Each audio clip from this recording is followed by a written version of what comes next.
I still remember it like it was yesterday. Back then, I was just a naive kid, completely infatuated with a girl named Nat.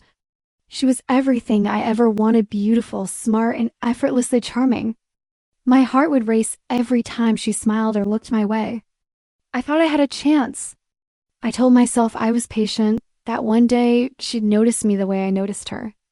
But when the day finally came, when I gathered all my courage and poured my feelings into words, the rejection hit like a cold, unrelenting storm.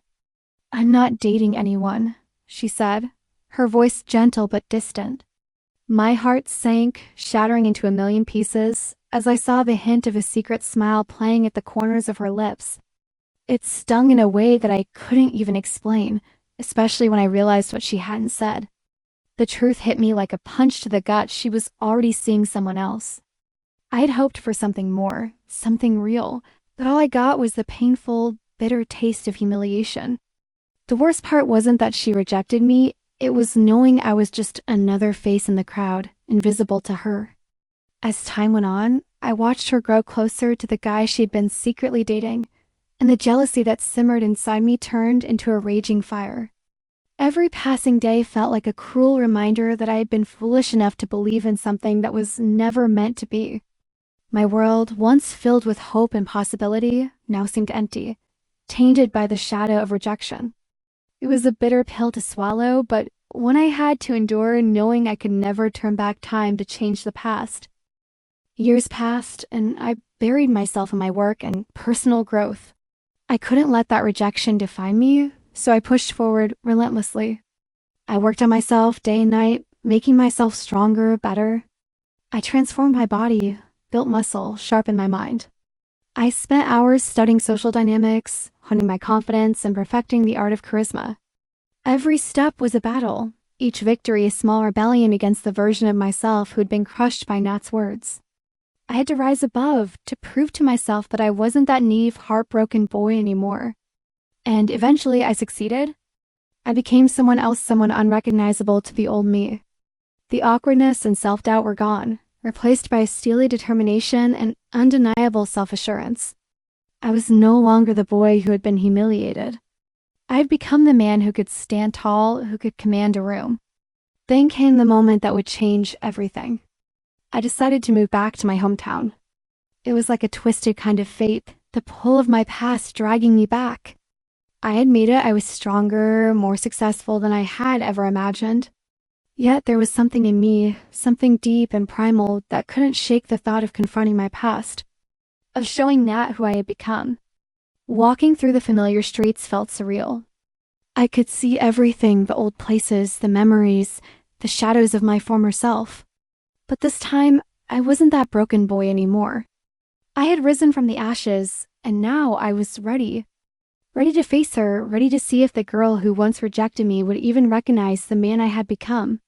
But there was a burning question in my mind: had the years truly changed everything?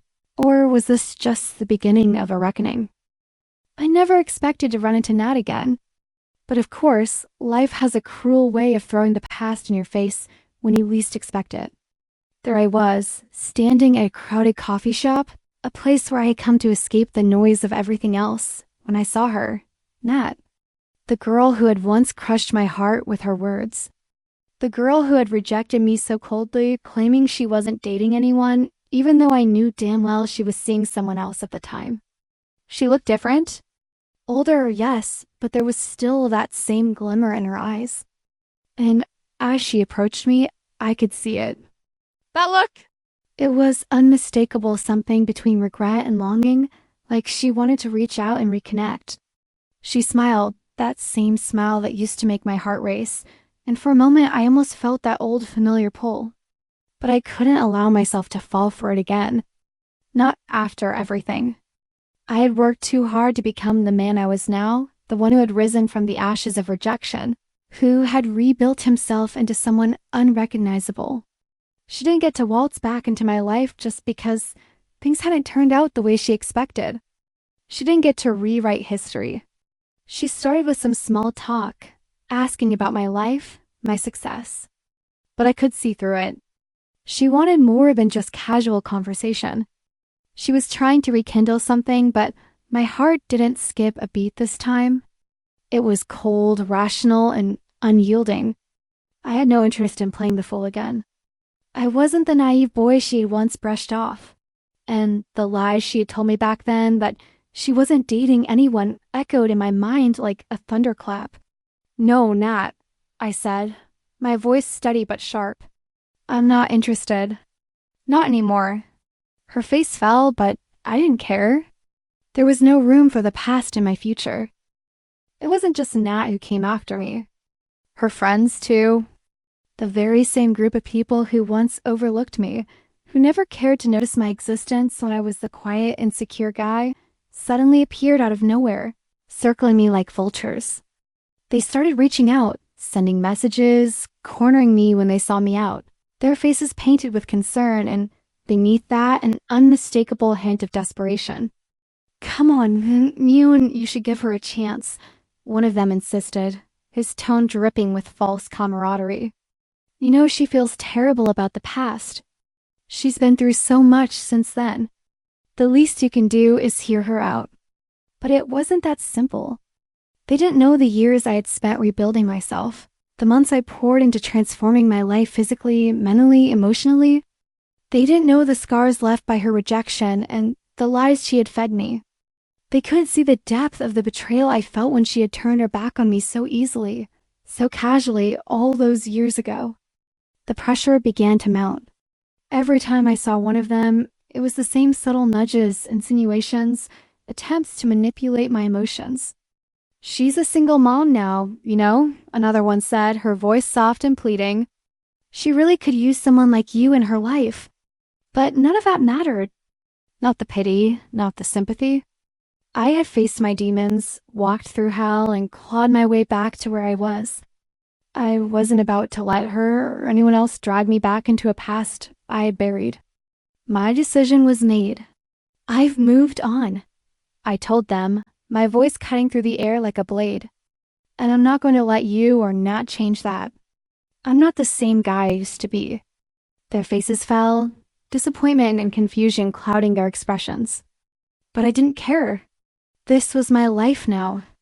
No one would make me doubt my path. Not even Nat.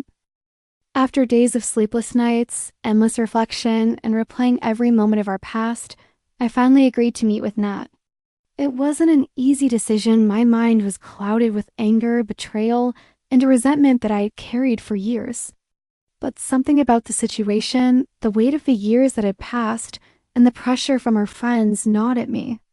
Maybe it was time to face this ghost from my past, once and for all. When I saw her again, it felt like stepping into a different world. She was older, a little more worn, but still undeniably the same Nat, the girl who once had the power to make my heart race with just a smile. Her eyes were filled with an emotion I couldn't quite place: guilt, regret, or maybe fear.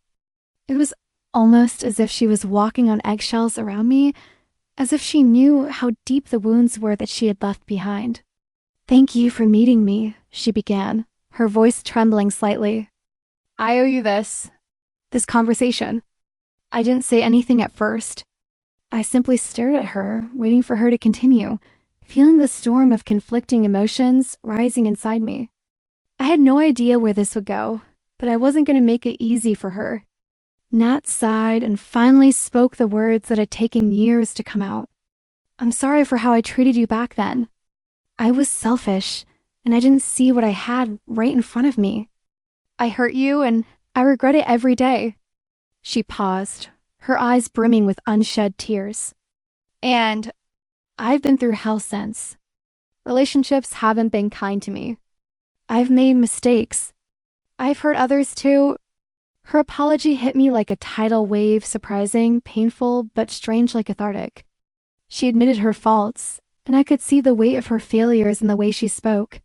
She had lived through her own struggles, and for a moment, I saw the girl I had once admired, the one who wasn't perfect, but was still human, still real. But did that change anything? Could it really undo the damage she had done to me all those years ago? I wasn't sure. I just knew that, in that moment, I couldn't forgive her completely, not yet. As the weight of years of tension and unresolved anger hung in the air between us, something finally shifted.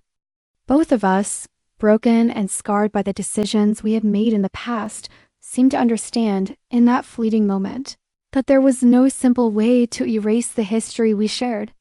Yet we both knew something needed to change. Apologies were no longer enough. Actions had to speak louder than words.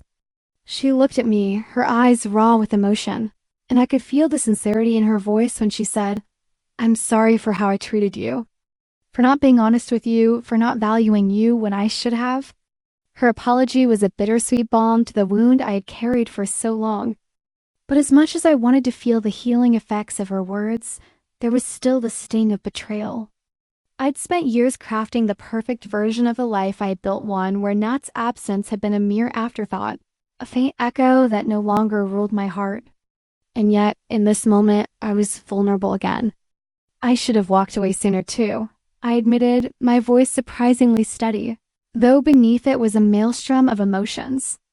I spent so much time angry at you that I didn't take a step back and think about what I really wanted. I wasn't perfect either. A silence hung between us, thick with unsaid things. Finally, we both nodded, almost in unison, agreeing on one thing. We weren't ready for more. The wounds were too fresh, the scars still too deep. But the truth was, we weren't closing the door forever. We both knew that, despite everything, there might be a future where this conversation wouldn't be a painful one. So we left it at that. Not a promise, but a possibility. And as I walked away, the bitter taste of what could have been lingered. Yet there was an undeniable hope that things might turn out differently one day. Just not today. Not yet. For 6 years, I had been married to Emily, a woman I once believed was my soulmate. From the moment we met, there was an undeniable spark, a magnetic pull that seemed to align every part of our lives. We shared an intense passion for adventure, traveling the world, exploring new places, immersing ourselves in different cultures. It was a connection so deep, so seamless, that I thought it would last forever. Every trip, every shared experience was a testament to the love we had built together. In those moments, I felt invincible, like nothing could ever come between us. But the cracks began to appear subtly, like a whisper in the back of my mind that I tried desperately to ignore. At first, it was small things, misunderstandings over itineraries, differences in travel preferences. But with time, those small issues began to grow. They were the kind of cracks you don't see right away, but when you look closer, you realize the foundation is starting to crumble. We'd still go on trips, of course, but something was different. The excitement, the spontaneity, the laughter, everything that had once made our adventures feel like a dream was slipping away. It wasn't about the places anymore. It was about the people we had become. Emily, the woman I had fallen in love with, seemed distant, like she was no longer the person I had shared so many memories with. I tried to hold on to the woman who had once captivated my heart, but no matter how many sunsets we watched together, or how many cities we explored, I couldn't escape the feeling that we were growing further apart with each passing day. That gnawing feeling in my gut became undeniable. The connection that once felt unbreakable was unraveling before my eyes. And no matter how hard I tried to patch it together, I knew we were standing at the edge of something we couldn't fix. The pandemic had thrown everything into chaos, but what happened next was something I never saw coming. Emily, who had always been the heart of our adventures, began to drift away from me in ways I couldn't understand. Locked down at home, she found solace in an online travel group, a community of people who, like her, lived and breathed the cultures of the world. At first, I thought it was just a temporary escape, a distraction in a world that felt so uncertain. But it quickly turned into something more. She was constantly glued to her phone, obsessively chatting with strangers about their travels, their experiences. It seemed innocent enough at first, a harmless way to fill the void. But as the months dragged on, I could feel the distance between us growing, the coldness settling in like a thick fog. Then came the inevitable change. She started feeling trapped, stifled by the constraints of our life together, the routine we had fallen into. The weight of the world seemed to have gotten too heavy for her, and instead of turning to me, she withdrew even further. The tension between us was palpable, like a storm on the horizon that we were both too afraid to confront. One day, she announced she was going on a solo trip to Germany. My stomach sank. The very idea of her traveling alone, especially to a place so far away, felt like a dagger to my chest. It was her escape, her way of breaking free from the life she had grown to resent. I tried to be supportive, to mask the panic rising within me, but deep down, I knew this was no longer about exploration or adventure. This was about her searching for something beyond me. She was finding herself in places I could never reach, and I was left behind, drowning in a sea of unanswered questions. The woman I once knew, the one who shared every dream with me, was slipping away, and I was powerless to stop it. It felt like the ground beneath me had shifted, the very foundation of my life trembling with the weight of the truth. Emily had always talked about Paris, how romantic, how magical it would be to attend a wedding there. When she first told me about the trip, I thought it was a chance for us to reconnect, to rediscover the passion we had lost over the past few months. But as the days grew closer, something didn't feel right. I couldn't shake the feeling that she was hiding something from me, something far more sinister than I was prepared to face. The day I discovered the truth was like a punch to the gut. It wasn't a simple slip of the tongue or a forgotten detail, it was deliberate. I was going through her things, searching for the itinerary she had mentioned, but what I found instead made my heart stop cold. She had booked a flight to Paris weeks earlier, only it wasn't for the wedding. No, she had planned to meet him, the man from her online group. The man she had been communicating with for months. The man who had become her confidant, her escape, and now her reason for going to Paris alone. I couldn't breathe. The betrayal hit me like a freight train, my mind reeling with questions I didn't want to ask. How long had this been going on? How long had she been lying to me, leading me to believe that her trips were about self-discovery, when in reality she was carving out a new life without me in it? The image of her stepping off the plane, meeting this man, and walking hand in hand through the streets of Paris, it was too much to bear. In that moment, everything shattered. My marriage, my trust, my future, it all crumbled into dust. The woman I thought I knew had disappeared, leaving behind only the cold, hollow shell of the life we once shared. The moment the picture came through, my hands trembled uncontrollably as I stared at the screen. There she was, Emily, my wife, the woman I had vowed to love and cherish, caught in the embrace of another man. Her face, once full of warmth and love for me, now wore an expression of desire and betrayal as she stood in a hotel room, wrapped in the arms of a man I had never met. The photo was clear, unmistakable, a dagger to my chest. I could feel the blood draining from my face as the truth hit me like a tidal wave. I should have felt anger, fury, but instead, there was only numbness. How had it come to this?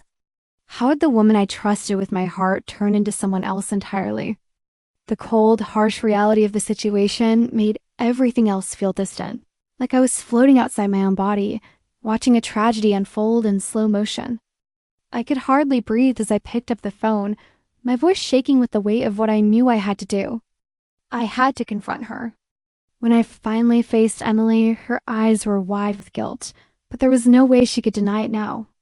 The evidence was in my hands, burning a hole through the space between us. I demanded the truth. At first, she tried to avoid the question, but the look in my eyes, the way I held up that photo like a weapon, finally broke her. She confessed, her voice trembling with shame, as she admitted what I already knew. She had been cheating on me. The words cut through me like a knife. "I'm sorry," she whispered, her voice barely audible, but the apology felt empty. It was too late. The damage had already been done. There was no coming back from this. Our marriage, my world, had crumbled into a million shattered pieces, each one cutting deeper than the last. When I hung up the phone that night, my heart was still in tatters, barely held together by the sheer force of my anger. I sat there, staring at the cold, empty room around me, my mind reeling from the shock of betrayal. How could she do this? How could Emily, the woman I had given my life to, turn her back on everything we had built together? I felt like a fool, and That realization only fueled the fire burning in my chest. I couldn't let her come back as if nothing had happened. No, this was the moment I had to take control, to stop being the doormat she'd walked all over for so long. She thought she could just waltz back into my life after shattering everything. I wasn't going to make it that easy for her. I immediately canceled her return flight, her safety net, the final thread keeping her tethered to me. I wouldn't play the role of the weak husband, the one who would forgive and forget with a smile. Figure it out, I told her when I spoke to her again, my voice as cold and detached as I felt. She was on her own now. She had betrayed me, and now she would suffer the consequences of her actions. There would be no more support from me, no more cushioning her fall. The silence that followed was deafening. I could hear her stammering, pleading for me to reconsider, but it was too late. I had made my decision. She was no longer my responsibility. Her flight, the return to the life she thought she could come back to, was gone. Emily had to arrange her own way back home, alone, without the comfort or safety of my support. It was cruel, yes, but I felt nothing but relief. Maybe, just maybe, she would finally understand the depth of what she had destroyed. I couldn't stop the storm inside me from raging any longer. The betrayal Emily had inflicted upon me, her cold, calculated affair had torn me apart. But now the power was in my hands. I had the last weapon, the one thing I knew would strike her and the man who had replaced me. I wasn't going to let them walk away unscathed. I filed for divorce. The paperwork seemed almost too easy to sign, as if I was erasing her from my life with each stroke of the pen. But that wasn't enough. Not nearly enough to satiate the anger and humiliation I had endured. I needed her to feel the full weight of her actions. She had humiliated me in private, and now I would humiliate her in the public eye. I shared the compromising photo of her and the man, a clear and damning snapshot of her betrayal. I didn't just send it to her. No, I made sure the world saw it, posted it on social media, blasted it across every corner of the internet. I wanted everyone to know what she had done. And I wanted him to feel the consequences too. The man's a musician from her online group, had no idea what he was walking into. His band, a group he had poured his soul into, began to unravel in the wake of that picture. The public backlash was swift and unforgiving. Fans, members of the band, everyone who had once supported them turned on him. The scandal broke them apart. The sound of his band falling to pieces was a sweet symphony of justice in my ears. As I watched their lives crumble, I realized just how far I'd gone. But it didn't matter. Emily had crossed a line, and now it was my turn to watch her world burn. The rage had subsided, replaced by an eerie calm. But deep down, I knew I had won. After the divorce, Emily's life fell apart faster than I could have ever imagined. The reality of her choices hit her like a cold slap in the face. She had always been so sure of herself, so confident in her ability to manipulate situations. But now she was a shell of the person I once knew. The cushy lifestyle she had grown accustomed to vanished in the blink of an eye, and for the first time, she had to face the consequences of her actions. She couldn't find a stable job. Every interview she went to seemed to fall apart. The connections she once relied on, the comfort of a marriage that had shielded her from the harshness of the world, none of it mattered now. She couldn't land a single position, let alone one that would give her the freedom she had once enjoyed. The high-paying, comfortable life she had been living was slipping through her fingers, and there was nothing she could do to stop it. I, on the other hand, felt a dark sense of satisfaction as I watched her crumble. It was as though a weight had been lifted off my shoulders, the bitter taste of betrayal turning into a bittersweet revenge. Every time I heard about her failed attempts to find stability, I couldn't help but feel a small sense of justice. She had taken so much from me emotionally, and now I could see the reality of her choices unfold piece by piece. It was a strange satisfaction, watching her struggle to maintain the life she had destroyed. While she faltered, I had begun to rebuild. I had grown stronger and more resilient. And in a twisted way, seeing her life unravel confirmed to me that, in the end, I was the one who had won.